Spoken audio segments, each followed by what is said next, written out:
Could Chappie beat Ultron?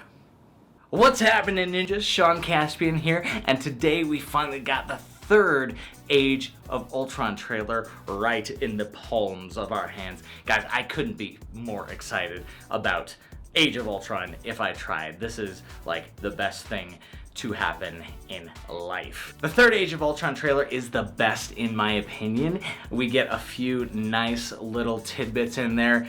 Captain America trying to save people and failing. That's kind of the overall message here, is that the Avengers are failing. Love the pacing and that amazing superhero shot where they're all jumping out and going to the side and they're all like bam! Just, it's crazy. This is such an amazing trailer and it's very, very story driven. It's also, even though it's got some of those heavier kind of moments in it, it's also a little more lighthearted. We get some of those classic lines from Captain America and a couple others in this trailer, and that's a lot of fun. That's really nice because the last couple of trailers have been like serious doom and gloom and just the world is ending and everything is total crap, so it's actually really nice to see. One of the other interesting tidbits, if you watch all the way to the end, is the mystery reveal character. Marvel's gotten very, very good at this, by the way. They're not only doing mystery reveals at the end of their films for their next blockbuster film, they're also doing mystery reveals at the end of trailers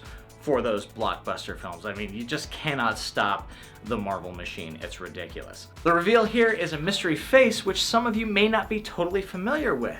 His name is The Vision. The Vision is one of Ultron's robot henchmen who goes after the Avengers and eventually switches sides to help them out. The Vision has shown up many, many places in Marvel's comic book universe, but this is his first debut in their cinematic universe. The Vision is a Star Trek Data type character who is pretty much devoid of emotion and doesn't understand these things called feelings because, well, he's a robot. But interestingly enough, that doesn't keep him from having romantic flings with the Scarlet Witch, and they create like robot demon babies in like World 7005. It's really, really complicated because comic books do that. The Vision will be played by Paul Bettany, who is also the voice of Jarvis. So that's really interesting because he might end up in this story as one of Tony Stark's creations instead of one of Ultron's creations. So we have yet to see that. Either way, Age of Ultron is going to be by far, in my opinion anyway,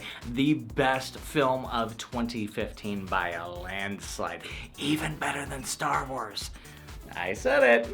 We'll see what happens. And of course, I want to know what you guys think. Do you think Age of Ultron is going to beat out Star Wars in the box office? Let me know in the comments down below. And there you have it, my thoughts on the third Age of Ultron trailer. Guys, thank you so much for watching. My name is, of course, Sean Caspian. Please remember to hit that like button, leave a comment, or even subscribe. It really helps me out. I love each and every one of you. And please remember that we are geek. Until next time, arigato, gozmista.